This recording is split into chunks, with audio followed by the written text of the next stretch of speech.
Hello everyone, I am Damayanti. Welcome to my YouTube channel. एबे मु आलोचना करी मो पीजी और नेट सिलेबस वाइज आलोचना करुच्ची। तो नेट सिलेबस आमर आधुनिक कवि मानकर विषय अच्छी।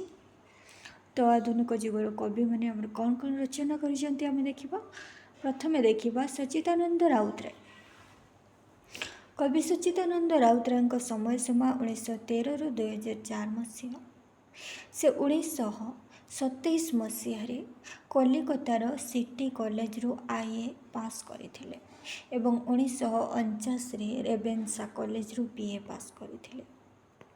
तांकर कविता गुड़िक हूँ पाथेय 1932, पूर्णिमा 1933, बाजी राउत 1938, पल्लीश्री 1940, पांडुलिपि 1947, अभियान 1948, हसंत 1948, अभिज्ञान 1948, भानुमतीर देश 1949, स्वगत एशियार स्वप्न कविता 1962, कविता 1969, कविता 1971, कविता 1974, कविता 1983, कविता 1985, कविता 1987, कविता 1990, कविता 1994, कविता 2095। एगुड़ी हूँ सच्चिदानंद राउतरायଙ୍କର सच्ची राउतरायଙ୍କର कविता गुड़िक कौन कौन ना पाथेय, पूर्णिमा, बाजी राउत, पल्लीश्री, पांडुलिपि, अभियान, हसंत, अभिज्ञान, भानुमतीर देश, स्वगत एशियार स्वप्न कविता। नेक्स्ट सच्ची राउतरायଙ୍କର गल्प संकलन गुड़िक मशाणीर फूल, माटीर ताज, छाई, माकड़, अन्यान्य गल्प। कवि सच्ची राउतराय गल्प गुड़िक मशाणीर फूल, माटीर ताज, छाई, माकड़, अन्यान्य गल्प। कवि सच्ची राउतराय उपन्यास गुड़िक हूँ चित्रग्रीव। कवि सच्ची राउतराय समालोचना साहित्य हूँ साहित्य विचार और मूल्यबोध। साहित्य विचार और मूल्यबोध, साहित्यर मूल्यबोध, आधुनिक साहित्यर केतक दिग, काव्य नाटिका गुड़िक पूर्णिमा। कवि सच्ची राउतराय आत्मजीवनी हूँ उत्तर कक्ष।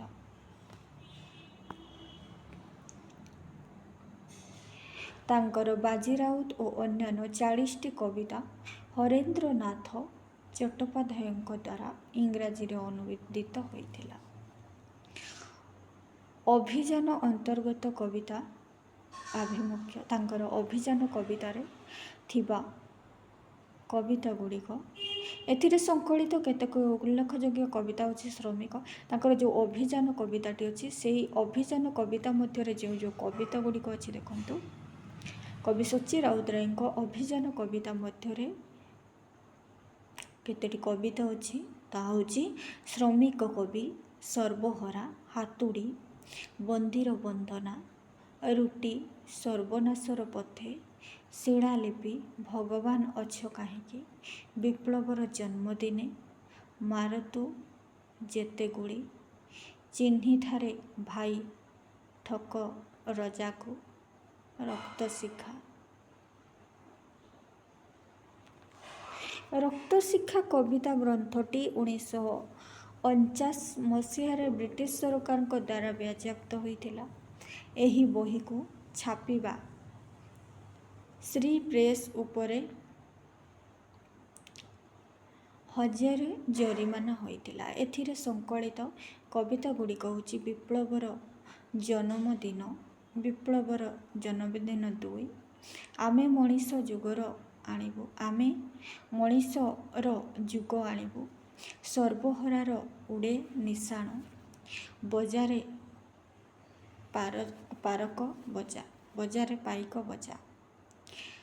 पल्लीश्री कविताटी सच्ची राउतराय पल्लीश्री कविताटी 1941 सच्ची राउतराय एक कालजयी कृति। एथिरे पल्ली, मालिनी, ओडिशार चित्र रही। आमर पल्लीश्री कवितारे थिबा कविता गुड़िक हूँ छठ मोर गाँटी, पल्ली सकाळ, मालुणी, शिव पूजा, मु तो भ्रत, नाहक ଝୁଅ ଗ୍ରାମ ଶ୍ମଶାନ। କବି ଉକ୍ତ ସଂକଳନଟି ପଲ୍ଲୀ ଜୀବନର ମନୋଜ୍ଞ ରୂପ ଚିତ୍ରର ସମାହାର। ଛୋଟ ମୋର ଗାଁଟି କବିତାରେ କବି ନିଜ ଗାଁ ପ୍ରତି ଯେଉଁ ଗଭୀର ଆକର୍ଷଣ ରହିଛି ତାହା ବାସ୍ତବିକ ଅନନ୍ୟ। ଯଥା ଛୋଟ ମୋର ଗାଁଟି ଭୂଗୋଳ ପଥି ପତର ପଛେ ନଥାଉ ତାର ନାଁଟି। ଛୋଟ ମୋର ଗାଁଟି ମାଟିର ସେଇ ସରଗ ମୋର, ସେଇଠି ଅଛି ମୋ ଷୋଠି ଘର, ଜଳିବ ପୁଣି ସେଇଠି ଶେଷ ମହରିଛି ତା ନାଁଟି। ଛୋଟ ମୋର ଗାଁଟି। କବିଙ୍କର ପଲ୍ଲୀ କବିତା ସଂକଳନଟି ପଲ୍ଲୀ ଜୀବନର ମନୋଜ୍ଞ ରୂପ ଚିତ୍ରର ସମାହାର। ନେକ୍ସଟ ହସତ 1948 କବିତା ସଂକଳନରେ 18 ଗୋଟି ଖଣ୍ଡ କବିତା ସ୍ଥାନ ପାଇଛି। କବି ସଚ୍ଚି ରାଉତରାୟଙ୍କର ହସତ କବିତାରେ 18 ଗୋଟି ଖଣ୍ଡ କବିତା ରହିଛି। ସେଗୁଡ଼ିକ ହେଉଛି ଗୋପବନ୍ଧୁଙ୍କ ଶ୍ରାଦ୍ଧ, ଦେବଲୋକରେ ଘୋଡ଼ା ଦୌଡ଼, ଆମ ଗାଁର ମୁରଲୀଧର ପଣ୍ଡା, ସ୍ୱରାଜ୍ୟ ପୋଟଳ, କଳାପାନ ବିବି, ଦେବସଭା, ବିଦ୍ରୋହୀ କିରାନୀ ଇତ୍ୟାଦି। ସେହିପରି ଅଭିଜ୍ଞାନ କବିତା ସଂକଳନରେ 20 ଗୋଟି କବିତା ରହିଛି। ଅଭିଜ୍ଞାନ କବିତାରେ 20 ଗୋଟି କବିତା ରହିଛି, ଯଥା ପ୍ରଭାତ ଫେରିର ଗାନ, ଆମ ଶେଷ ବନ୍ଦୀ, ୟୁପିରେ ସନ୍ଧ୍ୟା, 15 ଅଗଷ୍ଟ 15, ଦୋଳ ପୂର୍ଣ୍ଣିମା, ତାଜମହଲ, ୟାଂସି। ସେହିପରି ଭାନୁମତୀର ଦେଶ 1948 ଏକ ଦୀର୍ଘ କବିତା ଭାନୁମତୀର ଦେଶ। ଏଥିରେ ଥିବା କବିତା ଗୁଡ଼ିକ ହେଉଛି ତରଙ୍ଗ ଓ ବିନିତା ଦୁଇଟି ପ୍ରତୀକର ଚିତ୍ର। ପାଣ୍ଡୁଲିପି କବିତା 1947ରେ ସଚ୍ଚି ରାଉତରାୟଙ୍କର ଏକ କାବ୍ୟ ସାଧନାର ଶ୍ରେଷ୍ଠ ସିଦ୍ଧି। ପାଣ୍ଡୁଲିପି ଓଡ଼ିଆ କାବ୍ୟ ଜଗତରେ ଏକ ମାଇଲ ଖୁଣ୍ଟ ସଦୃଶ। ଏଥିରେ ଝଡ଼ କବିତା ଠାରୁ ଆରମ୍ଭ କରି ଭାରସାମ୍ୟ ପର୍ଯ୍ୟନ୍ତ 70 ଗୋଟି କବିତା ସଂକଳିତ। ପାଣ୍ଡୁଲିପିରେ 70 ଗୋଟି କବିତା ରହିଛି। ଏହି କବିତା ସଂକଳନର ନାନ୍ଦୀମୁଖ କବି ହେଉଛନ୍ତି ମୌଖିକ ରୀତି ସଙ୍ଗେ କାବ୍ୟ ରୀତି। ନେକ୍ସଟ ସଂକ୍ରାନ୍ତି କବିତାରେ କବିଙ୍କର ପ୍ରଗତିବାଦୀ ଚିନ୍ତା ଚେତନା ପ୍ରକଟିତ। କବିଙ୍କର ବାର୍ତ୍ତା କବିତାଟି ମଧ୍ୟ ଏକ କ୍ରାନ୍ତିକାରୀ ସୃଷ୍ଟି। କୋଣାର୍କ ମଧ୍ୟ ଆଉ ପ୍ରତିଭା ନାୟକ କବି ସଚ୍ଚି ରାଉତରାୟଙ୍କ ସର୍ବଜନୀନ ବା ସର୍ବଜନଶୀଳ ମାନସର ଏକ ସାର୍ଥକ ଅଭିବ୍ୟକ୍ତି ହେଉଛି ପ୍ରତିମା ନାୟକ। କବିଙ୍କର ସ୍ୱଗତ କବିତା ସଂକଳନରେ 33 ଗୋଟି କବିତା ସ୍ଥାନିତ ହେଲା। କବି ସଚ୍ଚି ରାଉତରାୟଙ୍କର ସ୍ୱଗତ କବିତାରେ 33 ଗୋଟି କବିତା ରହିଛି। ସେ କବିତା ଗୁଡ଼ିକ ହେଉଛି ଯୋଜନଗନ୍ଧା, ବିଚିତ୍ର ବର୍ଣ୍ଣା, ପାଞ୍ଚିକ, ଏକ ଲିରିକ୍, ଉତ୍ତର 30, ଉଜ୍ଜ୍ୱଳ ପୁରୁଷ, ଦିଗନ୍ତ। କବିତାର ଏକ ସଂଖ୍ୟା।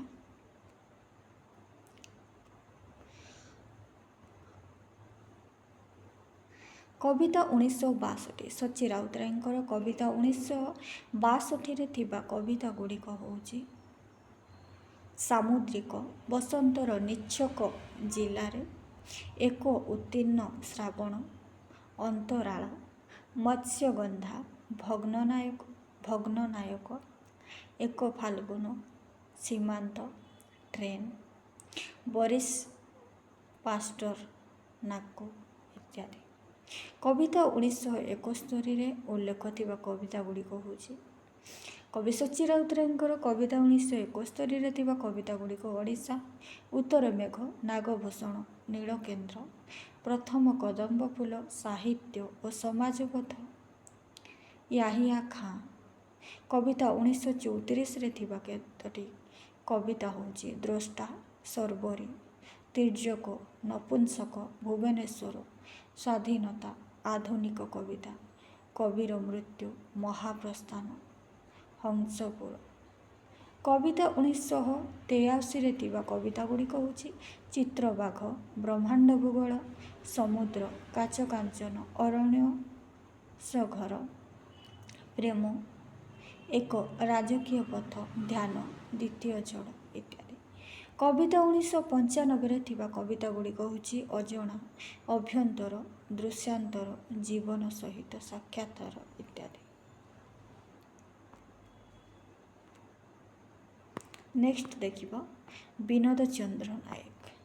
କବି ବିନୋଦ ଚନ୍ଦ୍ର ନାୟକଙ୍କ ସ୍ମରଣୀୟ କବିତା ଗ୍ରନ୍ଥ ମଧ୍ୟରେ ରହିଛି ହୈମନ୍ତୀ, ନନ୍ଦାବତୀର ନନ୍ଦାଦେବୀ, ଇଳାବୃତ, ସାତତାରାର ଦ୍ୱୀପ, ନୀଳଚନ୍ଦ୍ରର ଉପତ୍ୟକା, ସରୀସୃପ, ରାଜକୀୟ ନିସଙ୍ଗତା, ଅନ୍ୟ ଏକ ଅସରପୀ, ପହଳା ଦ୍ୱୀପର ଉପତ୍ୟକା, କାଞ୍ଚନ କୁନ୍ତଳା ତରବାରୀ ପ୍ରଭୃତି।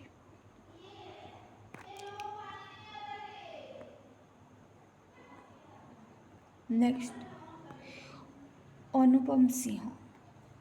ଅନୁପମ ସିଂହଙ୍କ କବିତା ଗୁଡ଼ିକ ହେଉଛି ଆରତି, ଉର୍ମି, ଲତିକା, ଚଇତ କୁସୁମ, ମୂର୍ଚ୍ଛନା, ବିରହ ବାରିଧି, ସମୁଚୟ, ତ୍ରିପଦୀ। ନେକ୍ସଟ ଗୁରୁପ୍ରସାଦ ମହାନ୍ତି।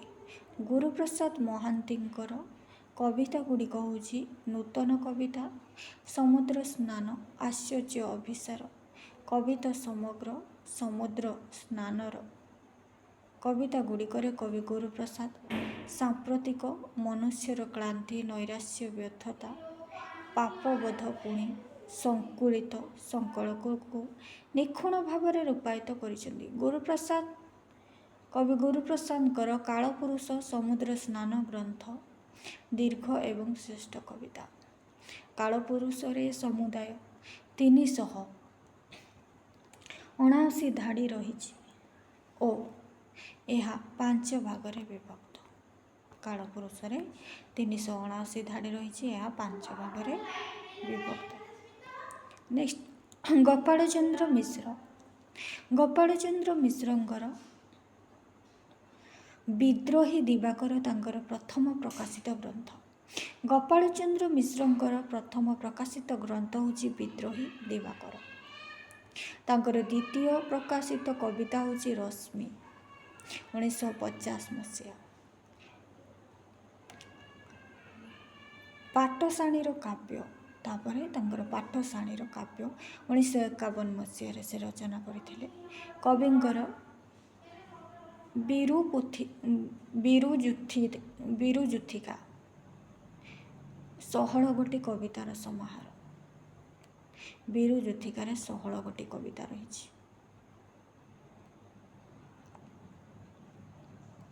ସେହିପରି ପ୍ରିୟାର ଗାଁ, ତମ ଗାଁ, ନୀଳ ଆକାଶେ, କିଏ ଏବେ ମେଘର ଘାଟଇ, ମହାନଦୀ, ବର୍ଷାବଧୂ, ଜୀବନ୍ତ ଜୀବିତା ତମେ,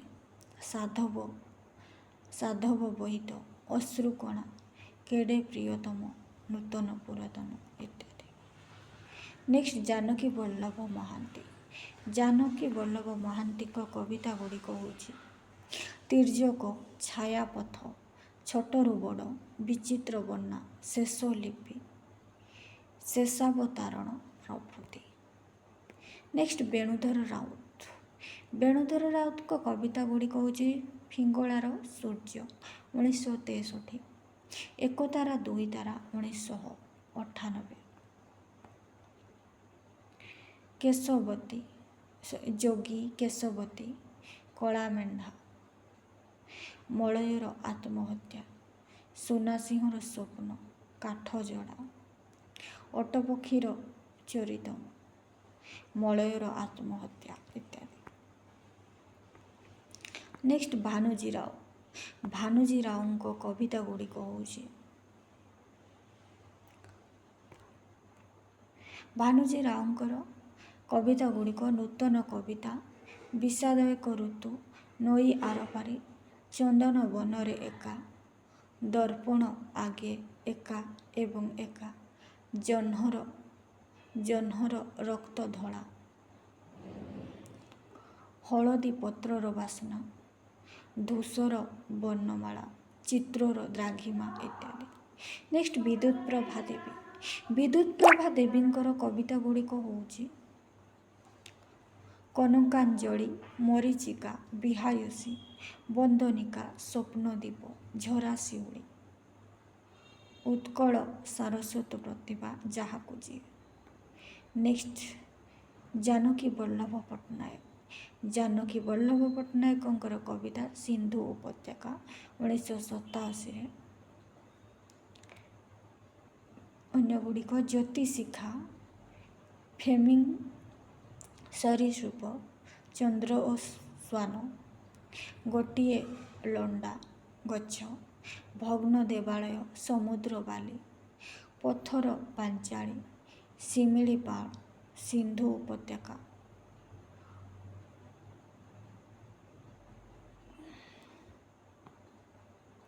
ନେକ୍ସଟ ଚିନ୍ତାମଣି ବେହେରା। ଚିନ୍ତାମଣି ବେହେରାଙ୍କ କବିତା ଗୁଡ଼ିକ ହେଉଛି ସ୍ୱସ୍ତିକା, ନୂତନ ସ୍ୱାକ୍ଷର, ତୃତୀୟ ଚକ୍ଷୁ, ନୀଳ ଲୋହିତ, ହେ ବୈଦେହୀ ଭୁଲିଯାଅ, ଶ୍ଵେତ ପଦ୍ମ, ନିଜ ନିଜର ସାକ୍ଷୀ, ଉଦୟାସ୍ତର କାବ୍ୟ।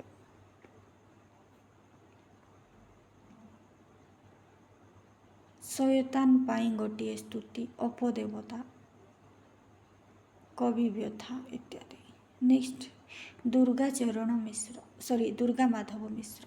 ଦୁର୍ଗା ମାଧବ ମିଶ୍ରଙ୍କ କବିତା ଗୁଡ଼ିକ ଜାଆଲୋ ନନୀ, ଭାଉଜ ବୋଉ, ଗାଉଁଲି ସଞ୍ଜ, ପ୍ରବାସ ପଥେ, ପୁନେଇ ରାତି, ପଦୁଆ, ପାଖକୁ ଚିଠି, ବାଇଝାଲିଆ ଇତ୍ୟାଦି। ବାଇଝାଲିଆ। ନେକ୍ସଟ ଯଦୁନାଥ ମହାପାତ୍ର। ଯଦୁନାଥ ମହାପାତ୍ରଙ୍କ କବିତା ଗୁଡ଼ିକ ହେଉଛି ଦୁରନ୍ତ ଜନ, ମେଘବର୍ଣ୍ଣା ଏବଂ ସମୁଦ୍ର, ମନକନ୍ୟା, ନିର୍ବାଚିତ କବିତା, ମଣିଷ ଖୋଜା। ନେକ୍ସଟ ଦୁର୍ଗାଚରଣ ପାଢ଼ୀ। ତାଙ୍କ କବିତା ଗୁଡ଼ିକ ହେଉଛି ଇନ୍ଦ୍ରାୟୁଧ। ନେକ୍ସଟ ଉମାଶଙ୍କର ପଣ୍ଡା। ତାଙ୍କର କବିତା ହେଉଛି ରୋମାଣ୍ଟିକ କବିତା, ଇମନ କଲ୍ୟାଣ, କେକା, କୁହୁକ କାକଳି, ଋତୁ ଓ ତାର ପ୍ରେମିକ ମାନେ। ନେକ୍ସଟ କୃଷ୍ଣଚରଣ ବେହେରା। ତାଙ୍କର କବିତା ହେଉଛି ଚା କପର ଝଡ଼, ଭାନୁବାଇର ଲେନ।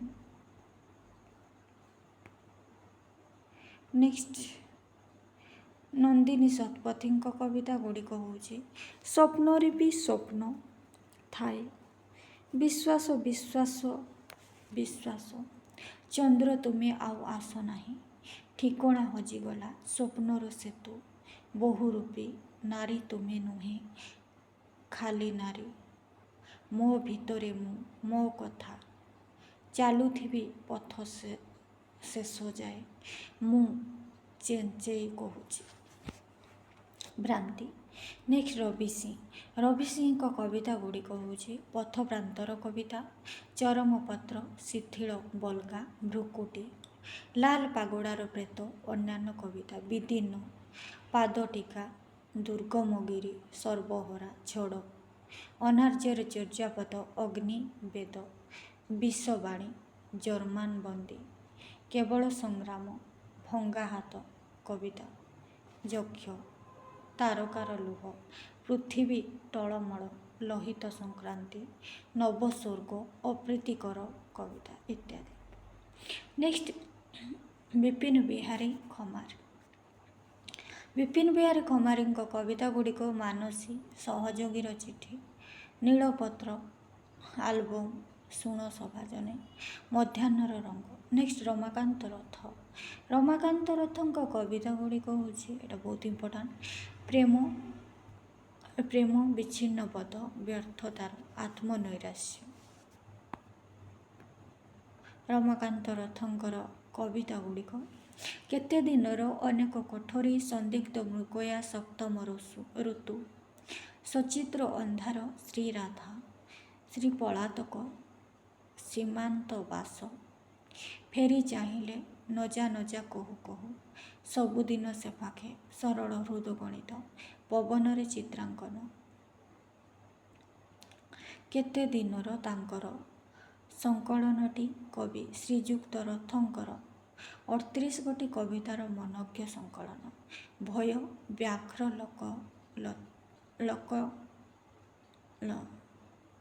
ଗରୁଡ଼ ପାରିଦୋଷର ରାତ୍ରି, ଚନ୍ଦ୍ରମାର ଚୁଡ଼ି, ଧର୍ମପଦ ଆତ୍ମହତ୍ୟା, ନବଗୁଞ୍ଜର ଅରୁନ୍ଧତୀ, ଲୁଣ୍ଠନ, ମଟର ଭିତରୁ ରାସ୍ତାର ସୌନ୍ଦର୍ଯ୍ୟ ଉପହାର, ଦ୍ୱିତୀୟ ପାପ, ଦୁଃଖ ଇତ୍ୟାଦି। ଅନେକ କୋଠରୀ କବିତା ଗ୍ରନ୍ଥରେ 18 ଗୋଟି କବିତା ରହିଛି। ରମାକାନ୍ତ ରଥଙ୍କର ଅନେକ କୋଠରୀ କବିତାରେ 18 ଗୋଟି କବିତା ରହିଛି, ଯଥା ବାଘ ଶିକାର, ଯୀଶୁଖ୍ରୀଷ୍ଟ, ଜହ୍ନ ରାତି, ଅନନ୍ତ ଶୟନ, ବର୍ଷା ଋତୁ, ଲାଲ ମାଛ ଓ ସୂର୍ଯ୍ୟାସ୍ତରେ, ଶବ ସଂସ୍କାର, ବିମାନ ଦୁର୍ଘଟଣା, ମୃତ୍ୟୁ ଇତ୍ୟାଦି। ଅନେକ କୋଠରୀରେ ଜହ୍ନ ରାତି ଇତ୍ୟାଦି। ଆଜିର ଆଲୋଚନା ଏଥିରେ ସମାପ୍ତ।